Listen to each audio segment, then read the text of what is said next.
Yang berhormat Datuk Kamarul Bahrin bin Abbas Teluk Kemang. Tan Sri Yang Dipertua, soalan saya nombor 6.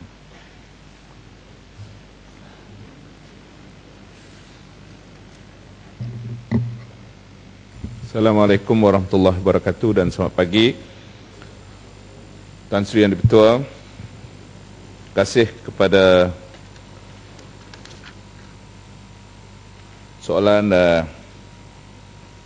daripada Teluk Kemang yang berkaitan dengan setakat mana TMB dapat mengurangkan kos operasinya dengan langkah-langkah diambil untuk meningkatkan kecekapan operasi.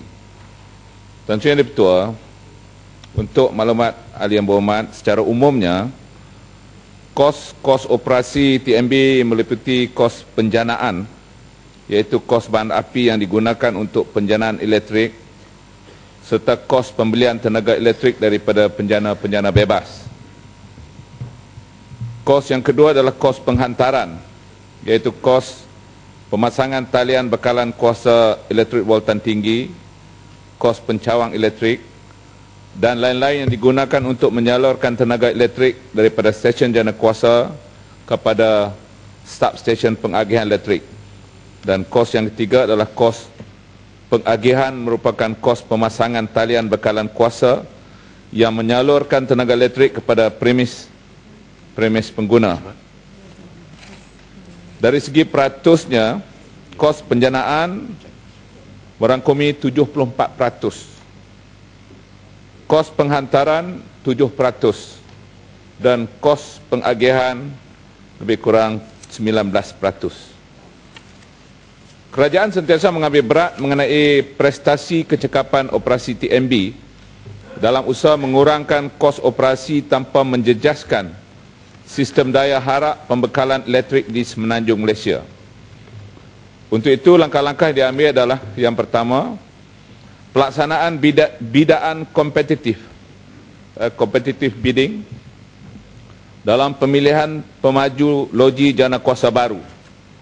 Untuk itu, pemaju loji jana kuasa yang menawarkan harga yang terendah di samping memenuhi kriteria-kriteria teknikal dan komersial yang telah ditetapkan akan terpilih. Ini sekaligus akan mengurangkan kos operasi TMB dalam aktiviti pembelian tenaga pada masa akan datang. Yang keduanya, pembasmian kes-kes kecurian elektrik supaya kehilangan tenaga dalam sistem pembekalan elektrik dapat diminimumkan. Yang ketiga, pemasangan sistem SCADA dengan lebih meluas di seluruh negara untuk membolehkan operasi sistem pembekalan dijalankan dengan efisien dan berkesan. Yang keempatnya adalah pelaksanaan pelan menyeluruh bagi senggaraan yang cekap dan berkesan ke atas sistem pembekalan elektrik. Yang kelima, pelaksanaan program rombak rawat refurbishment dengan izin loji-loji jana kuasa yang telah lama beroperasi bagi meningkatkan kecekapan. Dan yang akhirnya ialah penentuan dan semakan kadar elektrik pada masa akan datang. Bagi menjawab soalan yang kedua daripada Teluk Kemang, kenaikan kadar penggunaan elektrik atau tarif elektrik bukan saja dipengaruhi oleh tanggungan bayaran kepada IPP, kos-kos yang terlibat dalam pengiraan tarif elektrik meliputi kos penjanaan, kos penghantaran dan kos pengagihan.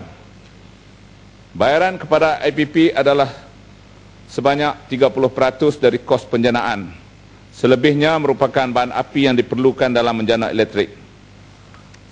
Selain daripada itu, keperluan penjanaan baru diperlukan dalam membekal tenaga elektrik untuk memenuhi permintaan yang semakin meningkat.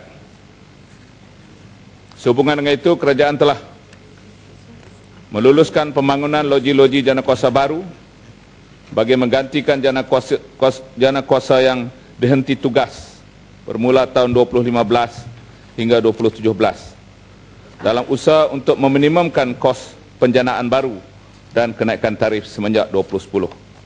Kerajaan telah memulakan inisiatif yang memerlukan semua perolehan penjanaan baru dibuat melalui tender. Terima kasih, Tan Sri Speaker. Teluk Kemang. Terima kasih, Tan Sri Speaker. Sudah pun dimaklumkan bahawa ada kemungkinan kadar elektrik akan dinaikkan pada tahun depan, iaitu hasil daripada satu kajian melalui fuel cost pass-through FCPT yang akan mengakibatkan kadar yang lebih tinggi untuk pengguna, terlebih lagi kepada pengguna industri. Penglibatan 1 MDB yang telah pun membelanjakan lebih pada 12 bilion membeli pengusaha bebas, memberi anggapan bahawa IPP akan memainkan peranan penting dalam membekalkan tenaga elektrik pada TNB. Soalan saya ialah, apakah ini akan menuju kepada TNB hanya menumpukan kepada menyalurkan elektrik, menyediakan infrastruktur dan bekalan dana kuasa diserahkan kepada pengusaha-pengusaha bebas dengan pelibatan secara langsung oleh 1 MDB. Terima kasih. Yang Hormat Tan Sri Speaker, seperti mana yang saya sebut dalam jawapan saya tadi, menyatakan bahawa dalam salah satu daripada perkara yang telah menjadi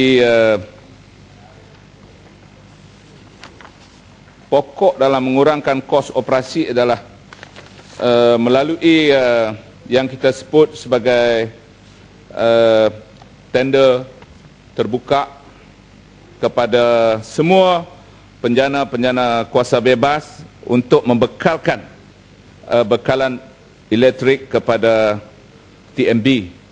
Kalau saya boleh nyatakan di sini bahawa kita mempunyai 3 generasi penjana bebas ataupun IPP di Semenanjung. Yang generasi yang pertamanya yang telah dibina sekitar awal 90-an, yang mengeluarkan bekalan tenaga sekitar awal 90-an, dan ada 2 generasi yang kedua dan generasi yang ketiga. Kalau saya boleh sebut, generasi yang pertama adalah YTL, Powertech, Genting Sanyan, Segari dan Port Dickson Power. Itu dipanggil generasi yang pertama yang telah beroperasi di awal 90-an. Dan telah pun menandatangani dengan kerajaan, dengan TNB untuk membekalkan kuasa elektrik ini. Sewaktu mana saya ingat Pematang Pauh dan juga Gombak berada di Kementerian Keuangan. Dan generasi yang kedua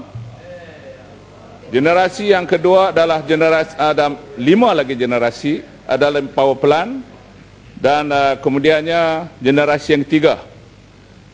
Jadi inilah generasi yang ada. Jadi bila disebut oleh Teluk Kemang tadi mengenai dengan 1MDB yang telah pun memasuki perniagaan jana kuasa, 1MDB juga adalah melalui proses tender, competitive bidding yang saya sebut tadi. Kalau dia memenuhi syarat yang telah ditetapkan oleh kerajaan, dia layak untuk dapat. Tapi kalau dia tak memenuhi syarat, dia juga tak layak untuk dapatnya. Terima kasih.